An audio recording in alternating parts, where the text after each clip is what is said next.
मेरे साथ भारतीय जनता पार्टी के वरिष्ठ नेता, बिहार के पूर्व उप मुख्यमंत्री सुशील मोदी मौजूद हैं। मैं पहला सवाल है कि अब जो है आनंद मोहन की रिहाई का काम हो गया है, अब हमला जो है बयान के रूप में जो हमला हो रहे हैं वो व्यक्तिगत तौर पे बदलते जा रहे हैं। कल नीतीश कुमार एक तस्वीर दिखा रहे थे, उसमें आपकी तस्वीर को कोट कर रहे थे आनंद मोहन के साथ और कह रहे हैं कि आज विरोध कर रहे हैं।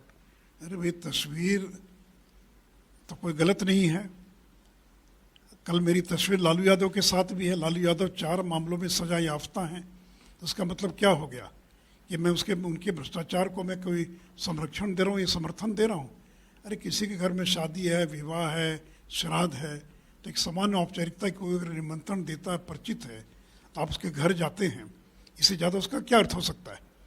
और यह कहना नीतीश कुमार का कि कल तक बीजेपी विरोध कर रही थी, कल तक बीजेपी ये मांग कर रही थी कि रिहा कर दिया जाए और अब विरोध कर रही है, तो नीतीश जी, हमने थोड़ी ये कहा था कि आप जेल मैनुअल के अंदर संशोधन कर दीजिए और जो लोक सेवक हैं उनकी अगर सेवा के दौरान ड्यूटी आवर में अगर उनकी हत्या कर दी जाए, उसका जो उनको सुरक्षा कवच मिला हुआ था उसको हटाकर आप आनंद मोहन को रिहा कीजिए।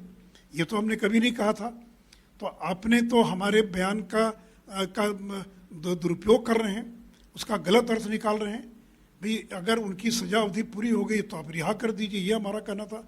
लेकिन आपने तो उनको रिहा करने के लिए जिस जेल में मैनुअल में 2016 में आपने संशोधन किया कि 20 साल की सजा पूरी करने के बाद भी किसी की रिहाई पर विचार नहीं होगा अगर वो अभियुक्त जो है वो convict rape with murder, murder with डकैती या लोक सेवक की हत्या का अगर वो अभियुक्त होगा तो 20 साल की अवधि पूरा करने के बाद भी उसका विचार नहीं होगा।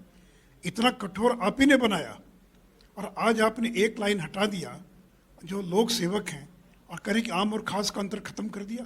क्या लोक सेवक और आम आदमी सामान्य है? अगर आज कोई सरकारी कार्य में जाकर बाधा पैदा करता है तो सेक्शन 353 असंभवतः जिसके तहत जो है मुकदमा दर्ज होता है सरकारी कार्य में बाधा।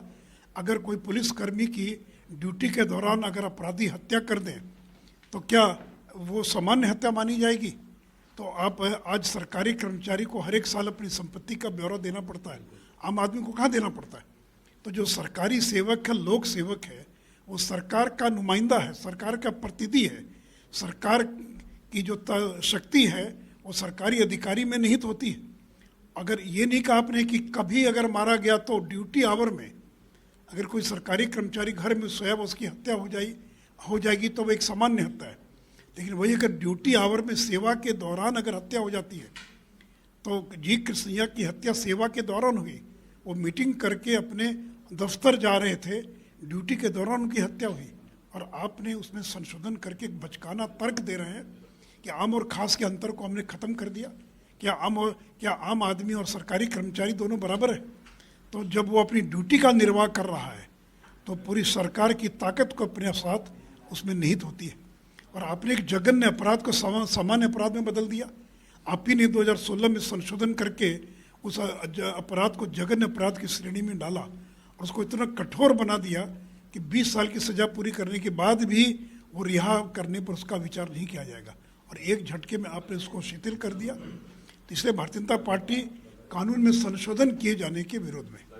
सीएम ने कई सारे स्टेट का भी एग्जाम्पल साइट किया कल अपने बयान के दौरान कि इस राज्य में भी ऐसे हो रहा है, इस राज्य में भी हो रहा है, तो कैसे देखते हैं उनके एग्जाम्पल? नहीं, वो तो देखिए रिमिशन का अधिकार तो है ही सरकार को। हर साल 2 अक्टूबर को, 26 जनवरी को, 15 अगस्त को बड़ी संख्या में कैदी छोड़े जाते हैं। लेकिन किस तरह के कैदी छोड़े जाते हैं उसका प्रावधान बना हुआ है और आप ही ने प्रावधान किया कि 20 साल की सजा हो जाएगी तो बलात्कार के मामले वाले कैदियों को रिहा नहीं किया जाएगा। सामान्य मर्डर वाले कैदी को रिहा किया जा सकता है, डकैती के मामले में सजा पूरी होने का रिहा किया जा सकता है। ये आप ही ने कानून बनाया। तो इसलिए जो तुलना करें, गलत तुलना करें, तो हर राज्य में, बिहार में भी छोड़ा जाता है, पहले भी छोड़ा गया था। लेकिन क्या कानून में संशोधन करके जो पब्लिक सर्वेंट है उसको खतरे में डालकर एक व्यक्ति को रिहा करने के लिए जेल मैनुअल में संशोधन किया जाना, ये क्या उचित होगा? और आप बीजेपी का नाम घसीट रही कि बीजेपी डिमांड कर रही थी, तो हमने तो ये नहीं कहा कि आप ये संशोधन करके किसी को रिहा कर दीजिए। और इसलिए जो सरकार ने और जिस मॉडल प्रिजन मैनुअल 2016 का जिक्र कर कल दिखला रहे थे मुख्यमंत्री कि मॉडल प्रिजन मैनुअल 2016 है, उसको तो आपने बिहार के अंदर लागू ही नहीं किया है। और आउट ऑफ कंटेक्स्ट आप उसको कोट कर रहे हैं। और जिस साल ये मॉडल प्रिजन मैनुअल 2016 पूरे देश के अंदर और उसको सार्वजनिक किया गया, उसी साल आपने बिहार मैनुअल को और स्ट्रिंजेंट बना दिया और कठोर बना दिया। तो इसलिए जो भी तर्क दे रहे हैं मुख्यमंत्री, वो किसी के गले नहीं उतर सकता है। और सब लोग ये समझ रहे हैं कि 2024 के लोकसभा चुनाव को ध्यान में रखकर ये संशोधन किया गया है, ताकि उनको कुछ खास लोगों का वोट उसके द्वारा मिल सके। एक सवाल और है